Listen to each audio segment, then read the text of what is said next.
Unë nuk e kuptoj dot, sepse e kam shumë të vështirë, si mund të thot kryetari një partie që unë e zgjedh një individ se është shumë i mirë.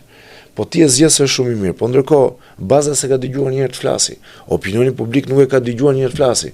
Pra si është i mirë një individ që nuk mbron dot veten e tij?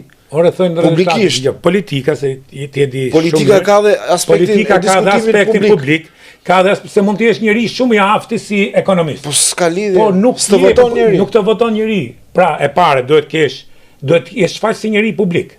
Duhet të jesh shfaq me shkrimë, duhet të jesh shfaq me fjalë, duhet të jesh shfaq me karizmën. Pra ka disa elementë që të fut politika. S'mund të jesh. Për shembull ti, Edi Rama e Sali Berisha mund të themi çdo gjë, po karizmën e kanë. As diskutoj. Jetën publike e kanë. Nuk kanë ardhur nga hiçi anonim, o Fatos Nano. Kurse ti sot i ke 3 qerekun, jo 3 qerekun, po 90% parlamentit nuk e di kush janë. Unë nuk e di kush janë, ti që je gazetari i vjetër, e di kush janë. Unë i njoh një pjesë, po i njoh për shkak se më duhet i njoh.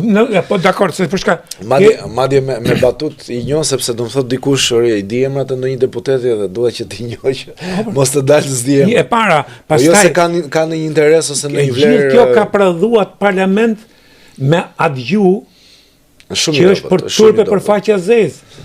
Dhe ka prodhuar një opozitë e cila insiston dhe ngul këmbë në të njëjtën retorikë për 12 vjetësh. Dhe jo që nuk ka rezultat, po shkon gjithmonë më keq e më poshtë.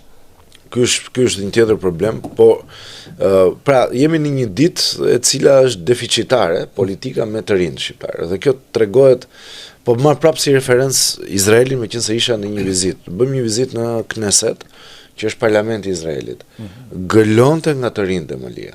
Dhe kur them gëlonte në stafet e deputetëve dhe shumë deputet, po them nuk po hy pjesës politike, po hy pjesës administrative. Kishte diku të rreth 1000-1200 punonjës. Gëlonte nga të rinjtë, me intershipe, me punë, pra ishin stafet mbështetëse, stafet juridike, stafet që kanë të bëjnë me aspektet organizim dhe mekanizma se si të nxisin të rinjtë. I nxisin të rinjtë dhe i mësojnë jetën parlamentare, pra shumë e rëndësishme kjo. Të futesh në parlamentin e Shqipërisë është lenjëçi shumë e vështirë për të futur një herë, si vizitore, pastaj le të flasim për të rinjtë të cilët do të mundet të bëjnë internship atje, të vinë nga jashtë dhe të bëjnë internship te parlamenti i Shqipërisë. Është e pamundur, nuk ekziston, nuk mund bëhet.